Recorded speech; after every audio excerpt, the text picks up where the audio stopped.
ಮೋದಿಜಿ ಅವರು ತಮ್ಮನ್ನ ಉದ್ದೇಶಿಸಿ ಮಾತಾಡಬೇಕು ಅಂತ ಹೇಳಿ ಅವರಲ್ಲಿ ವಿನಂತಿಯನ್ನು ಮಾಡ್ತಾ ಇದ್ದೀನಿ. ಭಾರತ್ ಮಾತಾ ಕಿ, ಭಾರತ್ ಮಾತಾ ಕಿ, ನರೇಂದ್ರ ಮೋದಿ जी की, नरेंद्र मोदी जी की, नरेंद्र मोदी जी की।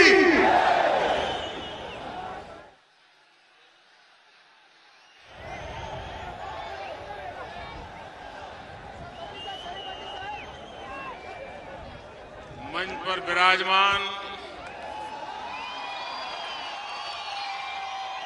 भारतीय जनता पार्टी के राष्ट्रीय अध्यक्ष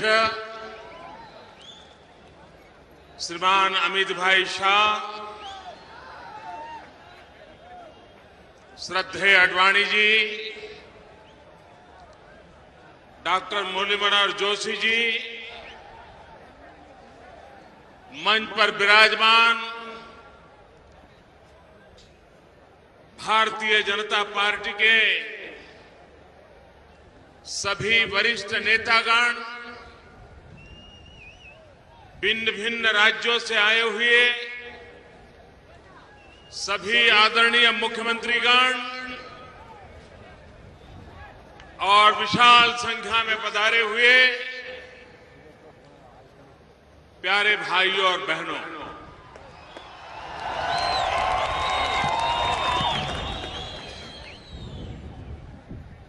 लग रहा है मौसम बदल रहा है।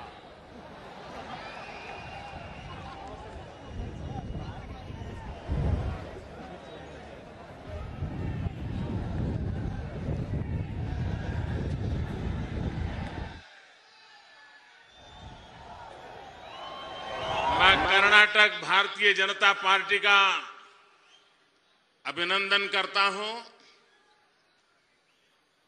कि यहां की इकाई ने राष्ट्रीय कार्य समिति की योजना की, भव्य स्वागत किया, उत्तम व्यवस्थाएं की और आज कर्नाटक के नागरिकों के साथ बातचीत करने का अवसर भी मिल गया। प्रधानमंत्री बनने के बाद मैं पहले भी कर्नाटक में आया हूं। आज फिर एक बार मुझे आपके बीच आने का अवसर मिला है।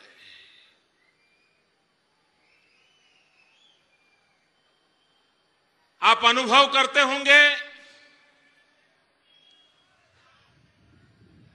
कि गत कई वर्षों से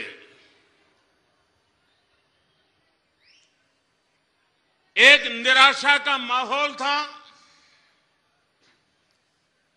आशंकाओं का माहौल था।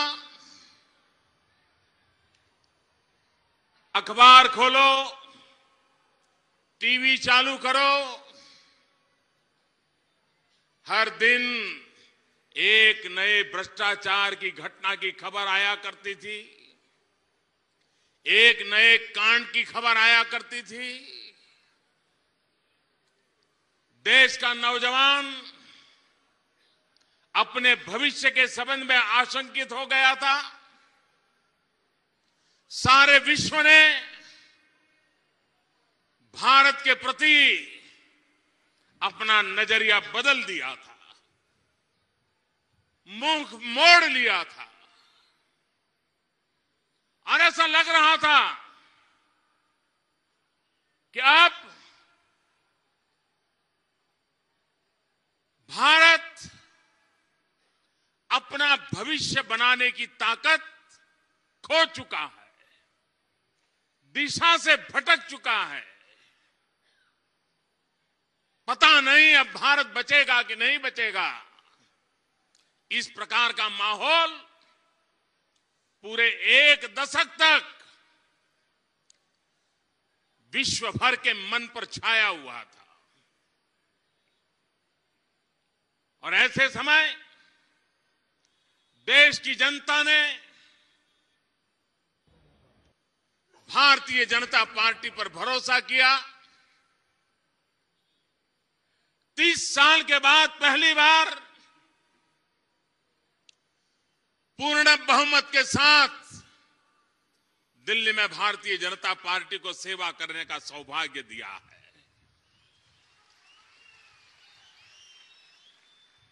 मैं देशवासियों को विश्वास दिलाता हूं, जिस आशा और अपेक्षा के साथ आपने हमारी टीम को सेवा करने का अवसर दिया है, हम आपकी आशा आकांक्षाओं को पूरी करेंगे। आपकी सर आशा आकांक्षाओं के मानदंड पर खरे उतरेंगे, ये मैं आज विश्वास दिलाता हूं आपको। मैं 10 महीने के अनुभव से कह सकता हूं, इस देश को पीछे रहने का कोई कारण ही नहीं है।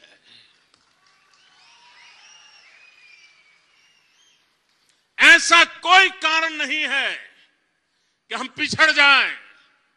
ऐसा कोई कारण नहीं है कि हम विकास की गति में उल्टी गिनती की ओर चल पड़े। कोई कारण नहीं है। और 10 महीने में हमने अनुभव किया है, अगर देश के कोटि कोटि जनों के आशीर्वाद हो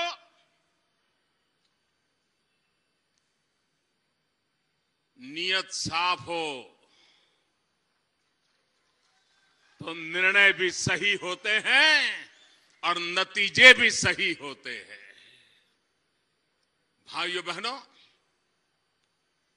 जब दिल्ली में हम सरकार चला रहे हैं तो हम पर आरोप क्या हो रहा है, हमारी आलोचना क्या हो रही है? हमारी आलोचना एक ही हो रही है, उछल उछल करके यही बताया जाता है ये तो हमारे जमाने से था, ये तो पहले हमने भी सोचा था, ये तो पहले हमने भी किया था। भाइयों बहनों, हो सकता है कुछ बातों में नीति समान दिखती हो, लेकिन कभी कभी नीति से ज्यादा ताकतवर नीयत होती है। और हमारी नीयत, आपकी नीतियां क्या रही क्या नहीं, लेकिन आपकी नीयत ठीक नहीं थी, हमारी नीयत ठीक है और उसके कारण हम विकास के दौर पे आगे निकले हैं। और इसलिए मैं कह रहा हूं, और इसलिए मेरे भाइयों बहनों मैं कहना चाहता हूं, आपको हैरानी होगी, मैं जब मेरे पास फाइलें आती हैं तो मैं देखता हूं 2007 में कोई प्रोजेक्ट का प्रपोजल हुआ है, 2014 तक लटकता पड़ा है। 2011 का प्रपोजल है, 2014 तक लटकता पड़ा है। मैं हैरान हूं, ये लोग करते क्या थे? भाइयों बहनों, ऐसे सैकड़ों प्रकल्प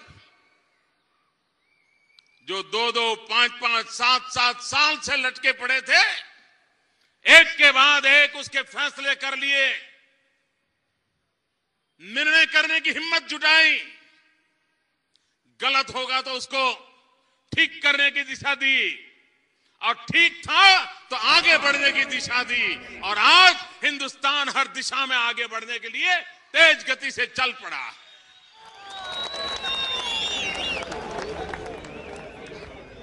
कुछ लोग हमें टोने मारते रहते थे, मोदी जी चुनाव में तो काले धन की बड़ी बातें करते थे, कहां है काला धन? काला धन कब आएगा? काला धन आएगा कि नहीं आएगा? ऐसा झूठ चलाया, ऐसा झूठ चलाया भाइयों बहनों, क्योंकि उन्हें मालूम था, वो इतना चीखना चाहते थे, इतना चिल्लाना चाहते थे कि सत्य की आवाज दब जाए। लेकिन सत्य की आवाज कभी दबती नहीं है, समय आने पर वो अपनी पूरी ताकत के साथ मुखर हो जाती है। और आपने देखा होगा, सरकार बनने के बाद पहली कैबिनेट मीटिंग में क्या निर्णय किया? 3 साल से दिल्ली में बैठी सरकार सुप्रीम कोर्ट के कहने के बावजूद भी काले धन के संबंध में निर्णय करने को तैयार नहीं थी, एसआईटी बनाने को तैयार नहीं थी। हमने आते ही पहली कैबिनेट के अंदर एसआईटी बनाने का निर्णय कर लिया और एसआईटी ने काम शुरू कर दिया। सुप्रीम कोर्ट में लगातार एसआईटी अपना रिपोर्ट दे रही है, कानूनी कार्रवाई चल रही है। हम विश्व के देशों के पास गए, G20 समिट में गए। विश्व के कई नेता ऐसे थे जिनका चेहरा पहली बार देखने का अवसर आया था। मैं नया था, लेकिन मुझे पता था मोदी भले नया हो, अनुभव कम हो, लेकिन देश चिर पुरातन है। 125 करोड़ देशवासियों की ताकत है। और मैंने विश्व के देशों के साथ आंख में आंख मिलाकर के कहा कि हम काले धन के खिलाफ लड़ाई लड़ रहे हैं, आप सारे दुनिया के देश हमारे साथ खड़े हो जाइए, हमारी मदद कीजिए, हमें जानकारी दीजिए। और G20 समिट में दुनिया के ताकतवर देशों ने भारत की इस बात को माना, प्रस्ताव स्वीकार किया। हमने वैश्विक फलक पर भी एक प्रयास किया। और अब संसद में जब बजट सत्र आया तो हमारे वित्त मंत्री जी ने, श्रीमान अरुण जेटली जी ने बजट भाषण के अंदर वित्त विधेयक के हिस्से के रूप में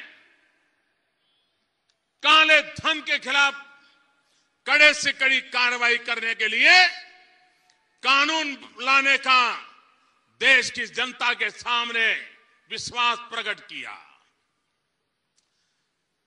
और इसी पार्लियामेंट सत्र के पहले दौर में काले धन के खिलाफ कड़ी से कड़ी कार्रवाई का कानून प्रस्तुत कर दिया गया। भाइयों बहनों, बिल पार्लियामेंट में ला दिया गया। और आज आपने देखा होगा, बजट के भाषण तक, जब तक अरुण जेटली जी का भाषण नहीं हुआ था, काले धन को लेकर के मजाक उड़ाई जाती थी। और जब बजट के भाषण में उस क्या क्या करने वाले उसका जरा खाका खींचा गया, और जब प्रत्यक्ष रूप में काले धन का कानून लाने के लिए संसद में बिल प्रस्तुत कर दिया गया, ये मजाक करने वालों के मुंह पे ताला लग गया।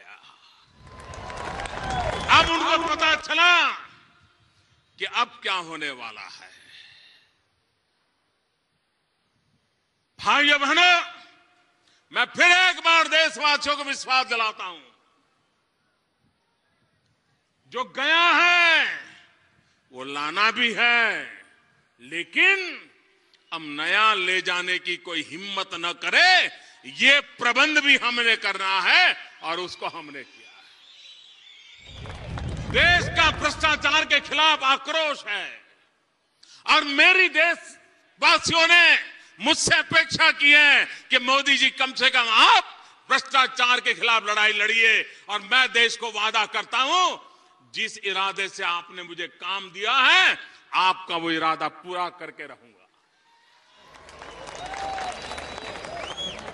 आप देखिए, कोयला, जब पार्लियामेंट के चुनाव के वर्षों में हम कोयले की चर्चा करते थे, चुनाव सभाओं में बोलते थे, तो कई लोग हमारी मजाक उड़ाते थे। सरकार में उस समय जो लोग बैठे थे वो तो कहते थे ये बढ़ चढ़ करके आंकड़े दिए जाते हैं, सब झूठे हैं, फालतू है। और आंकड़ा इतना बड़ा था, 1,76,000 करोड़, 1,76,000 करोड़। ये आंकड़ा इतना बड़ा था कि आंकड़ा भी लोगों को भारी लगने लगा था तो लोग भी कहते थे नहीं यार हुआ तो होगा लेकिन इतना नहीं हुआ होगा, ये खा तो गए होंगे ले तो गए होंगे लेकिन इतना थोड़ा ले जाते हैं। ये रकम इतनी बड़ी थी कि देशवासियों को इस चोरी के माल पर भी शक होने लगा था कि शायद इतना नहीं होगा। लेकिन भाइयों बहनों, आपने जो सरकार बनाई जिसने कोयले में हाथ डाला, पहले कोयले में हाथ डाला था तो तिजोरियां भरने लग गई थी लोगों की। हमने कोयले में हाथ डाला, कोयले को हीरा बना करके देश के सामने समर्पित कर दिया है। भाई देशवासियों को हमने समर्पित कर दिया। सुप्रीम कोर्ट ने भ्रष्टाचार की शिकायत को रहते अनाप शनाप अपने यार दोस्तों को कोयले की खदानों का आवंटन करने के कारण 204 खदानों को सुप्रीम कोर्ट ने रद्द कर दिया। हमारी सरकार नहीं थी, सितंबर में अचानक ये निर्णय आया और हालत ऐसी थी कि 31 मार्च के पहले हम एक के बाद एक फैसले न करते तो देश के बिजली के कारखाने बंद हो जाते, देश अंधेरे में डूब जाता, 1 किलोग्राम कोयला मिलना मुश्किल हो जाता। यह परिस्थिति पैदा हो गई, उनके पाप के कारण पैदा हुई, लेकिन हम हिम्मत नहीं हारे। कठिनाई थी, कोयले में हाथ लगाना मतलब बेआबरू होना निश्चित था, लेकिन नीयत साफ थी मेरे भाइयों बहनों, नीयत साफ थी। हमने हिम्मत की, कोयले में हाथ लगाया और इस संकल्प के हाथ लगाया अब कोयले को हीरा बना करके छोड़ेंगे। और आज भाइयों बहनों हमने करके दिखाया। अभी 204 में से सिर्फ 20 खदानों का ऑक्शन किया है, 20 का, ओनली 20 आउट ऑफ 204, और 20 का ऑक्शन कर करके 2 लाख करोड़ से ज्यादा रकम देश के खजाने में आए हैं 20 में से। अब बताइए 204 में 1,74,000 करोड़ की शिकायत थी, सिर्फ 20 में 2 लाख करोड़ आ गए, तो 180 का जब होगा तब कितनी बड़ी रकम देश की तिजोरी में जमा होगी, 125 करोड़ देशवासियों के पास पहुंचेगी। आप कल्पना कर सकते हो भाइयों।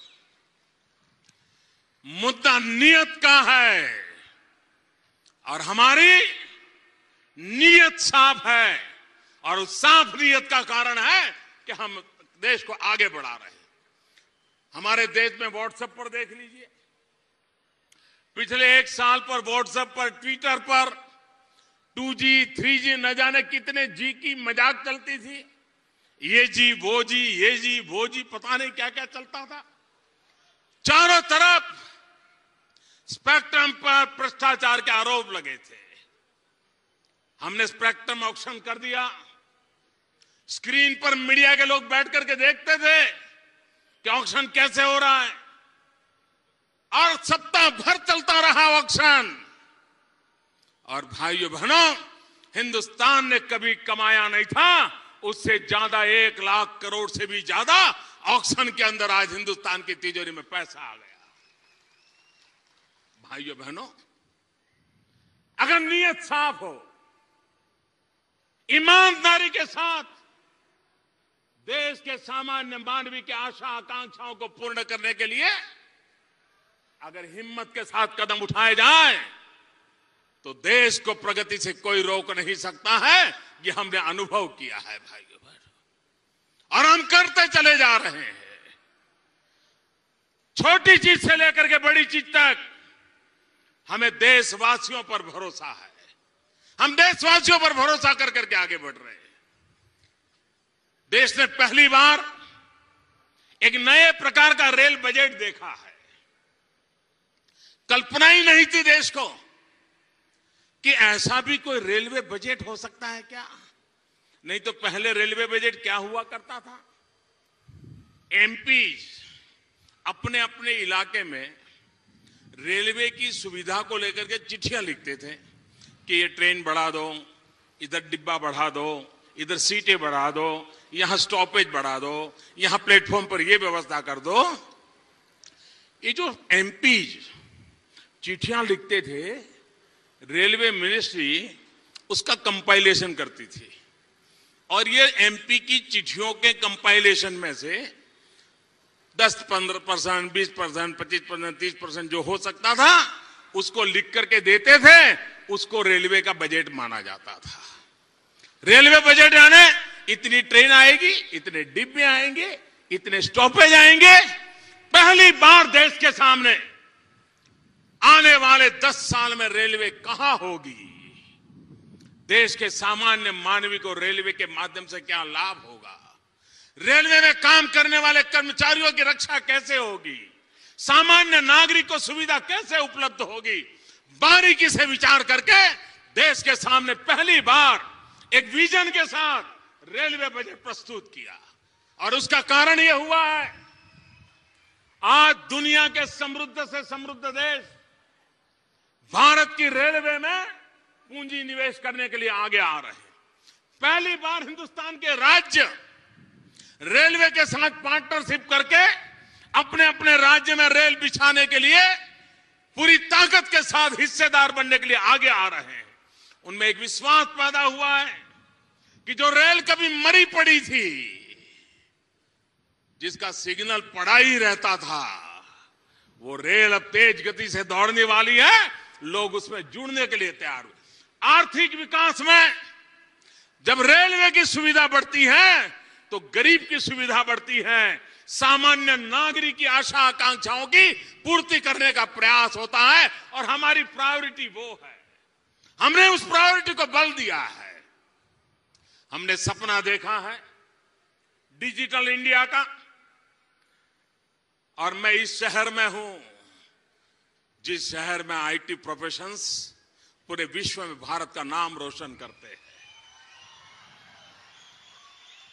जिन्होंने दुनिया में भारत की शान बनाई है।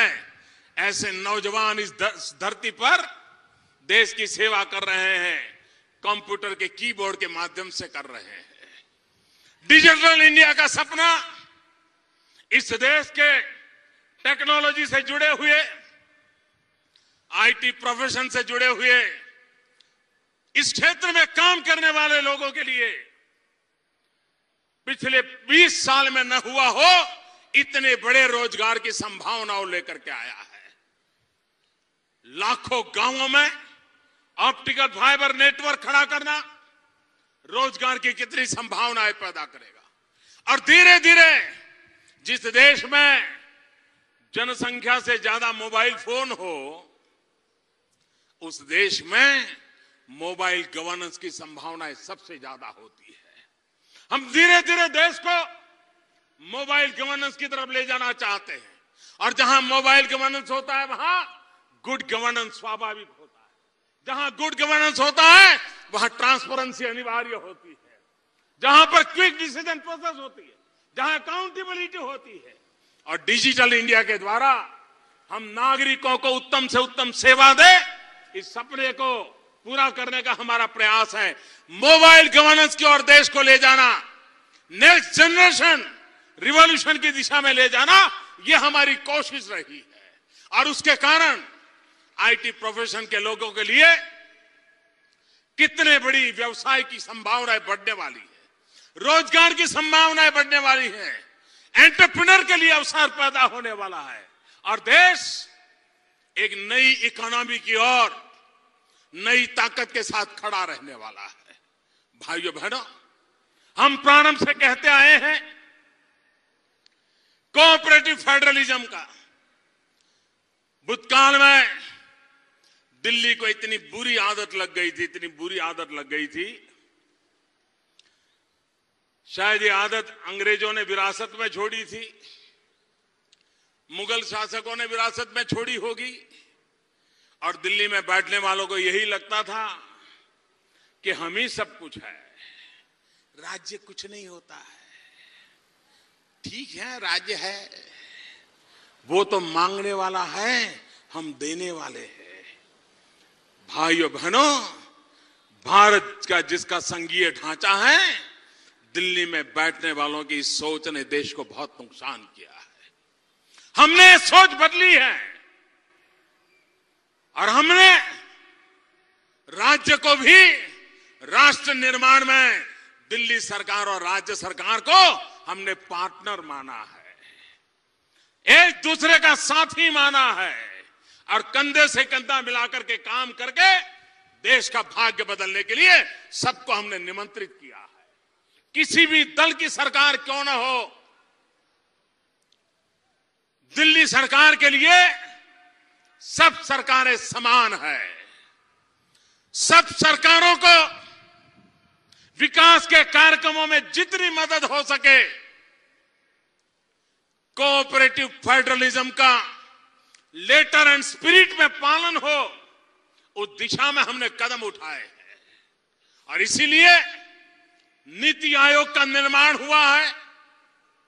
पहली बार राज्य के मुख्यमंत्रियों की कमेटियां दिल्ली सरकार की नीतियां कैसी हो उस पर विचार विमर्श कर रही है। किसी ने सोचा होगा कि देश के राज्य अपनी रोजमर्रा की कठिनाइयों के आधार पर दिल्ली में कैसी नीतियां बने उसका संकेत दे और भारत सरकार इस काम के लिए उनको प्रोत्साहित करे। ये दिन पहले कभी ने सोचे भी नहीं होंगे भाइयों। हमने एक बदलाव लाया। हम चाहते हैं राज्य मजबूत बने, राज्य आगे बढ़ेगा तो देश आगे बढ़ेगा। अगर कर्नाटक पीछे रहेगा तो हिंदुस्तान आगे कहां से बढ़ेगा? अगर गोवा पीछे रहेगा तो हिंदुस्तान कहां से आगे बढ़ेगा? बिहार पीछे रहेगा तो हिंदुस्तान कहां से आगे बढ़ेगा? बंगाल पीछे रहेगा तो हिंदुस्तान कहां से आगे बढ़ेगा? और इसलिए भारत को आगे बढ़ाना है तो राज्यों को भी ताकतवर बनाना चाहिए, राज्यों को भी ताकत देनी चाहिए। उस दिशा में हम काम कर रहे हैं। और भाइयों बहनों, हम निर्णय कैसे करते हैं मैं नहीं जानता हूं। कर्नाटक के अखबारों में ये चीजें आई है कि नहीं आई है? कर्नाटक सरकार ने इन चीजों का स्वागत किया है कि नहीं किया है? लेकिन आपको जानकर के खुशी होगी, पक्की खुशी होगी भाइयों। पहले 13th फाइनेंस कमीशन में पिछले वर्ष कर्नाटक को क्या मिला था? कर्नाटक को 14,600 करोड़ रुपए मिला था 13th फाइनेंस कमीशन में। हमारी सरकार आने के बाद 14th फाइनेंस कमीशन में कर्नाटक सरकार को 14,600 करोड़ से जंप लगा करके 24,800 करोड़ रुपए देने का तय किया। 60 साल की यात्रा में 14,000 करोड़ पहुंचे थे, हमने एक साल में 24,000 करोड़, करीब करीब 25,000 करोड़। कितना बड़ा! क्योंकि हम राज्यों पर भरोसा करना चाहते हैं। हम चाहते हैं कि राज्य इन पैसों का उपयोग ढांचागत सुविधाएं, इंफ्रास्ट्रक्चर, विकास की पक्की नींव, इन कामों के लिए रुपयों का उपयोग करे। इस आशा और अपेक्षा के साथ दिल्ली की तिजोरी हमने खाली कर दी है। और हमें रखना भी किसके लिए है भाई? हमने उसमें से निकालना तो है नहीं कुछ। हमने राज्यों पे विश्वास किया है। पिछली 13th फाइनेंस कमीशन के 5 वर्ष दरमियान 2010 से 2015 कर्नाटक को 61,600 करोड़ रुपए मिले थे 5 साल में। नेक्स्ट 5 ईयर में क्या मिलेगा? 61,700 करोड़ से नेक्स्ट 5 ईयर में जंप लगेगा 1,83,500 करोड़ रुपीस, यानी करीब करीब 197% इजाफा, करीब करीब 200% इजाफा। कभी किसी ने सोचा नहीं होगा कि दिल्ली यहां सरकार किस दल की है, मुख्यमंत्री कौन है, दल क्या है, सरकार कैसी चलती है, ऐसी तराजू के आधार पर नहीं, राष्ट्र का कल्याण कैसे हो, सबको साथ सबका विकास का मंत्र लेकर के कैसे चले, दल से बड़ा देश होता है। इन सपनों को पूरा करने की दिशा में हमने प्रयास किया है। भाइयों बहनों,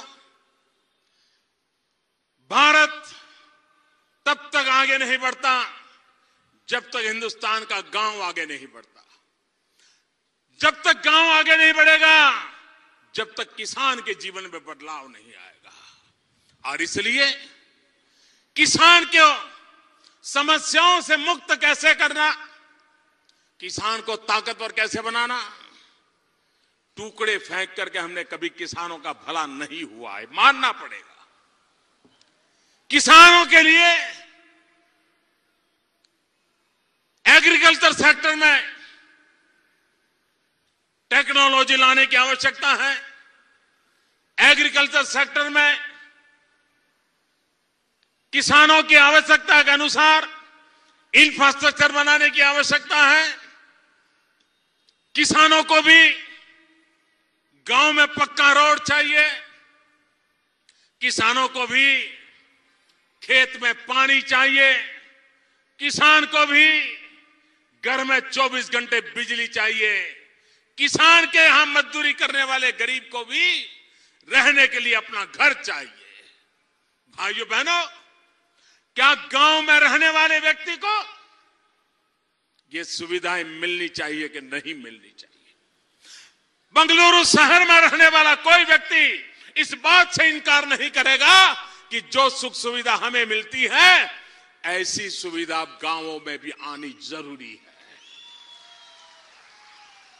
60 साल तक हमने गांवों को अन्याय किया है, किसानों को अन्याय किया है, उसे मजबूरी में जीने के लिए नीतियां ऐसी बनाई है। आप जानते होंगे भाइयों बहन, मैं धरती पर लोगों के बीच जीने वाला इंसान, मैं आसमान से टपका हुआ इंसान नहीं हूं। गरीबों के बीच, किसानों के बीच, गांव वासियों के बीच बचपन गुजारते गुजारते आज यहां आया हूं और इसलिए उनके दुख दर्द को भली भांति समझता हूं। आज मुझे मालूम है भाइयों बहनों, मैंने ऐसे गरीब किसान देखे हैं जिन्होंने बेटे को चपरासी की नौकरी मिल जाए, जमीन है 2 बीघा 5 बीघा जमीन है उसके पास, लेकिन बेटे को कहीं चपरासी की नौकरी मिल जाए, कहीं ड्राइवर सीख ले, कहीं ड्राइवरी की नौकरी मिल जाए, इसलिए रिश्वत देने के लिए अपनी 2 बीघा 5 बीघा जमीन में से एक टुकड़ा जमीन बेच करके उन पैसों को ला करके रिश्वत दे करके बेटे को चपरासी बनाने के लिए वो मजबूर होता था। किसान की जमीन कैसे गई, कहां गई? बेटे को चपरासी की नौकरी देने के लिए, जमीन बेचने के लिए हमारी सरकारों ने इसे मजबूर किया। क्या इन किसान को रक्षा मिलनी चाहिए कि नहीं मिलनी चाहिए?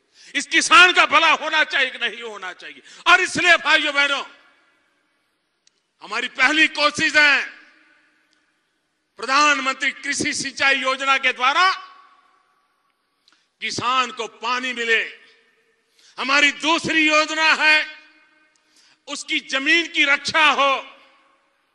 आज उसकी जमीन इतनी बर्बाद हो चुकी है कि जितनी पैदावार होनी चाहिए होती नहीं है। उसकी जमीन समृद्ध कैसे हो, उसकी जमीन बीमारी से मुक्त कैसे हो, दवाइयां डाल डाल करके, फर्टिलाइजर डाल डाल करके अज्ञान के कारण जो फसल हो नहीं सकती, ऐसी फसल डालने के कारण उसकी जमीन तबाह हो गई है। हमने सॉइल हेल्थ कार्ड निकाला है। उस सॉइल हेल्थ कार्ड के द्वारा किसान, जैसे हम लोग बीमार होते हैं तो डॉक्टर पहले कहता है कि जरा लेबोरेटरी में जाकर के ब्लड टेस्ट करवा के आओ, ब्लड की रिपोर्ट निकाल के लाओ। जैसे मनुष्य के शरीर का हेल्थ कार्ड होता है, वैसे ही ये धरती माता का भी हेल्थ कार्ड होता है। भारत मां की जय बोलने वाले हम लोगों के लिए ये भारत माता का, ये धरती माता का, ये पृथ्वी माता का, ये किसान जहां से अपनी गुजारा करता है, जो किसान हम सबका पेट भरता है, वो मां बीमार तो नहीं है, वो धरती माता बीमार तो नहीं है। पूरे देश में ये सॉइल हेल्थ कार्ड का परीक्षण करके किसानों को सही मार्गदर्शन मिले, अरबों खरबों रुपया खर्च करके किसान की जमीन को ताकत देने का हमने का अभियान उठाया है। भाइयों बहनों, सही बीज मिले, उपयुक्त जमीन रहे, आवश्यक पानी मिले, अगर इतना कर लेंगे तो मेरे देश के किसान में ताकत है। वो पत्थर पे लात मार करके सोना पैदा कर सकता है, ये ताकत है। हमारे किसान की जो ताकत है, वो ताकत को हम पहचानते हैं, उसे मजबूती देने का हमारा प्रयास है। जो फसल पैदा होती है उसको सही मार्केट मिले, उस दिशा में हमारा प्रयास। वैल्यू एडिशन हो। आज देश का पशुधन खत्म हो रहा है और मैं हैरान हूं, जो लोग किसान की जमीन की चिंता के लिए बड़े बड़े आंदोलन चलाने के लिए निकल पड़े हैं, राजनीतिक रोटियां पकाने के लिए निकले हैं, उन्हें यह मालूम नहीं है कि किसान के जीवन में अगर जमीन जातना जितना दुखदायक है, उतना ही अगर पशुधन गांव से खत्म हो जाएगा तो गांव का पूरा अर्थ कारण खत्म हो जाने वाला है। और इसलिए हमारी कोशिश है कि पशुधन की भी रक्षा हो ताकि किसान की ताकत बढ़े। भाइयों बहनों, हम कृषि क्षेत्र के विकास के लिए कृषि विकास को 3 हिस्सों में बांटना चाहते हैं। 1/3 जो परंपरागत वो खेती करता है उसको आगे बढ़ाना, आधुनिक कैसे करना, टेक्नोलॉजी का कैसे उपयोग करना और प्रति हेक्टर ज्यादा पैदावार कैसे बढ़े, पैदावार की मूल्य वृद्धि कैसे हो। 1/3 खेत में ही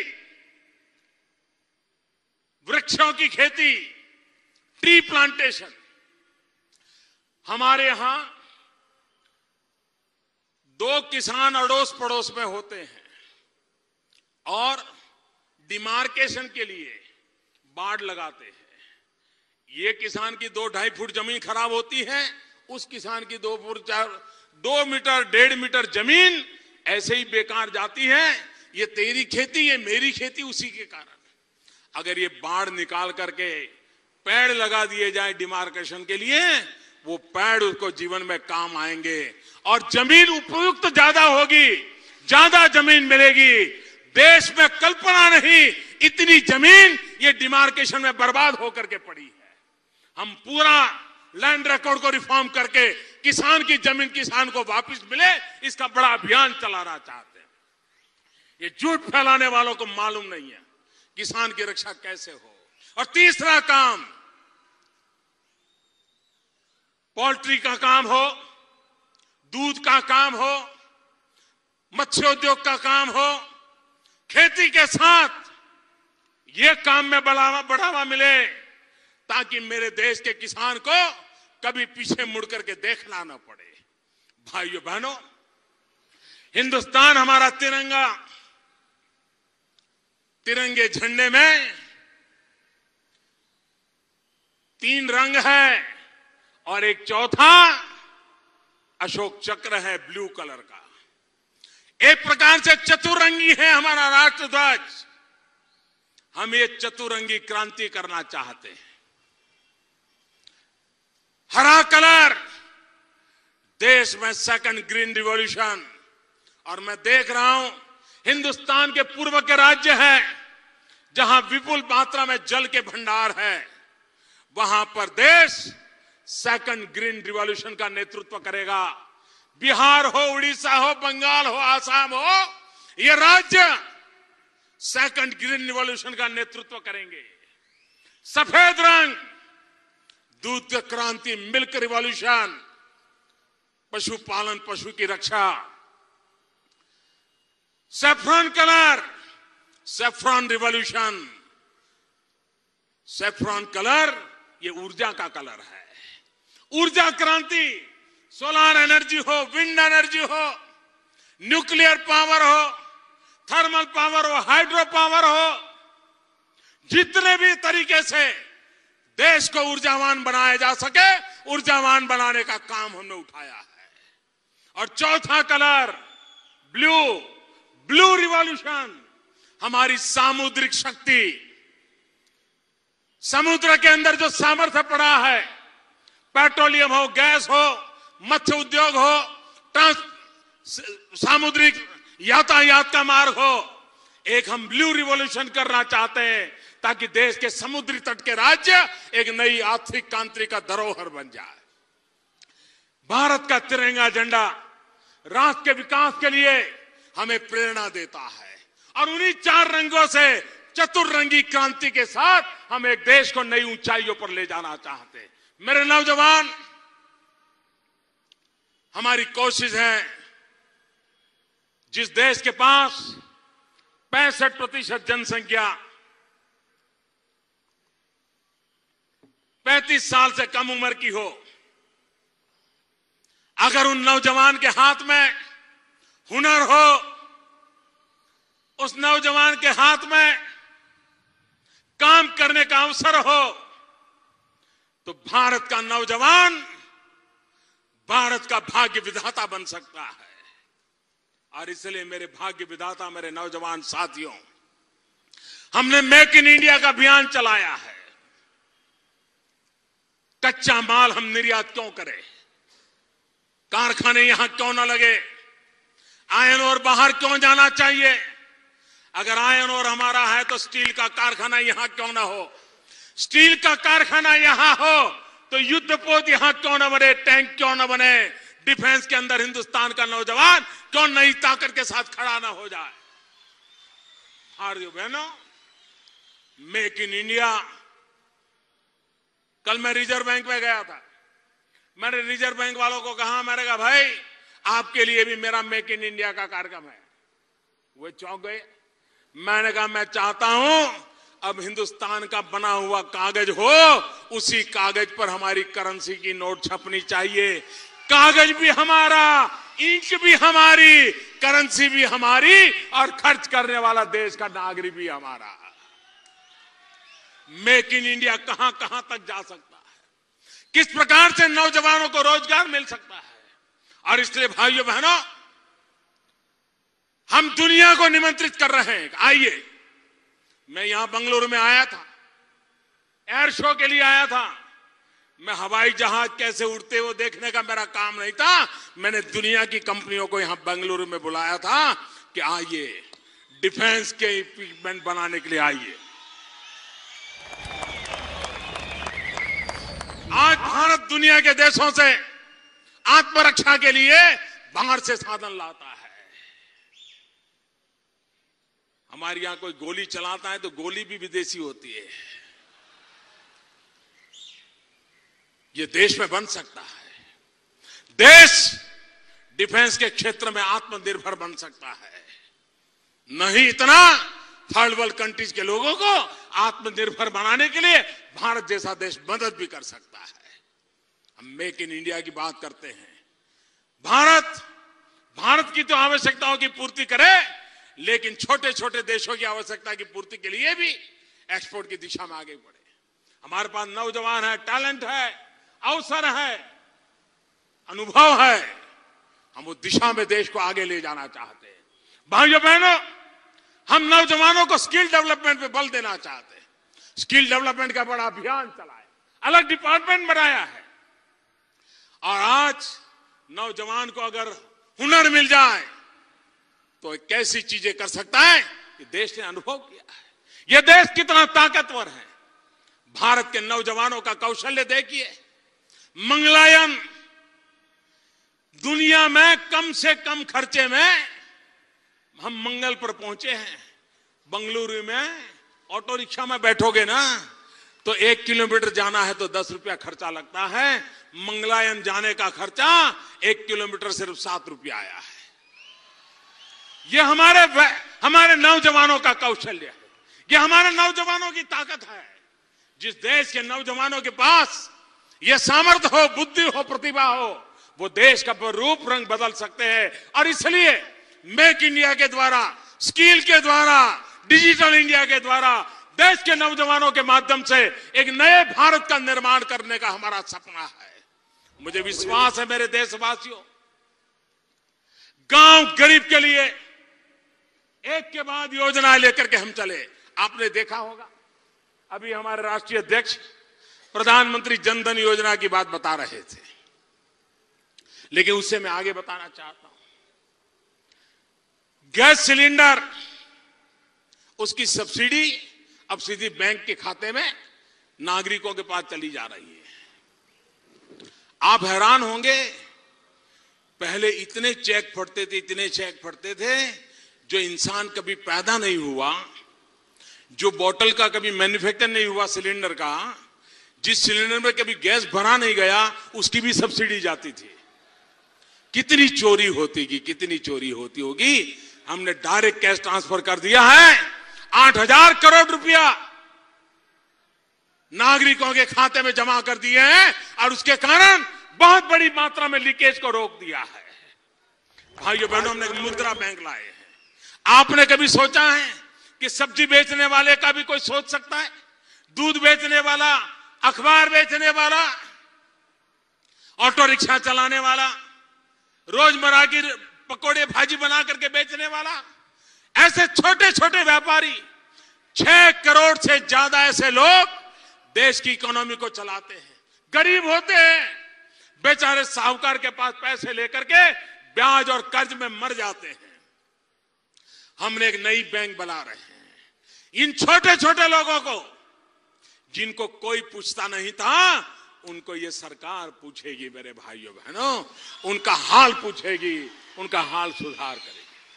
अगले सप्ताह, अभी तो बजट में हमारे अरुण जी ने इसको प्रस्तुत किया, 8 अप्रैल को हम उसको लॉन्च कर देंगे और लोगों को उसका फायदा मिलना शुरू हो जाएगा।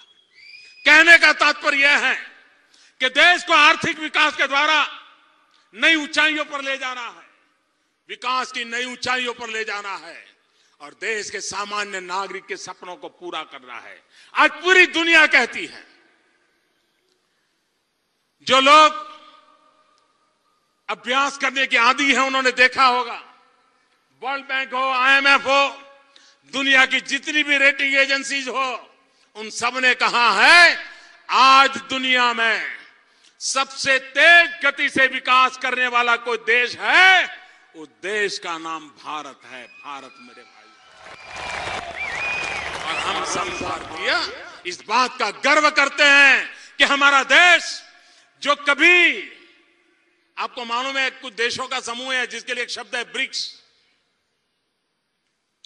जिसमें ब्राजील है, रशिया है, इंडिया है, चाइना है, साउथ अफ्रीका है। 2 साल से दुनिया के आर्थिक विषयों के जानकारों ने कहा था कि ब्रिक्स कंसेप्ट है वो अब लुढ़क जाएगा। क्यों? कि इसमें आई जो रखा है ना इंडिया का, वो मरा पड़ा है, कुछ नहीं कर पाएगा। इसलिए ब्रिक्स का जो कंसेप्ट है, इसमें ये दम नहीं दिखाएगा। आई निकल जाएगा, ये चर्चा हो रही थी। आज पूरे ब्रिक्स में आई सबसे स्ट्रांगेस्ट बन के खड़ा हुआ है मेरे भाई। ये ताकत है इस देश की। 10 महीने के भीतर भीतर भारत का लोहा दुनिया मानने लगी है, और उसका कारण 125 करोड़ देशवासियों का लोहा हम मानते हैं। हमारे लिए यह देश ताकतवर है 125 करोड़ देशवासियों के कारण। हमारे मन में देश आगे बढ़ेगा 125 करोड़ देशवासियों के कारण। और इसलिए मेरे भाइयों बहनों, स्वच्छता का अभियान हो, देश ने उठा लिया। हर व्यक्ति आज स्वच्छता की चर्चा करता है, कुछ न कुछ दायित्व तो उठाना चाहता है। कभी सोचा था कि इस प्रकार के आंदोलन, कभी लाल बहादुर शास्त्री ने कहा था युद्ध के समय कि एक दिन सप्ताह में सोमवार को खाना एक टाइम छोड़ दीजिए, और ये देश, लाल बहादुर शास्त्री ने कहा था कि आप एक टाइम का खाना छोड़ दीजिए। और ये देशवासियों ने लाल बहादुर शास्त्री पर भरोसा करके खाना छोड़ दिया था। ये ताकत है इस देश में। भाइयों बहनों, एक महीने पहले हल्की फुल्की आवाज में, बहुत जोरों से नहीं, योजना के तहत नहीं, सहज रूप से हमने लोगों के सामने एक बात रखी थी, कुछ यार दोस्त परिचितों के बीच में रखी थी। हमने कहा भाई, हम अगर आर्थिक रूप से संपन्न है, क्या हम गैस सिलेंडर की सब्सिडी छोड़ नहीं सकते क्या? ये 200-400 रुपए में क्या रखा है? हमने क्यों लेना चाहिए? ऐसे ही मैंने बात रखी थी। और मेरे देशवासियों, मैं स्वयं आनंद अनुभव करता हूं। करीब करीब 2 लाख लोग सामने आए और उन्होंने सामने आकर के अपनी गैस सिलेंडर की सब्सिडी लेना से मना कर दिया, वापस दे दिया। इसके कारण देश के करीब 100 करोड़ रुपया बच गए। यह सुनकर के मुझे लगा कि ये देश लाल बहादुर शास्त्री जी के जमाने में था।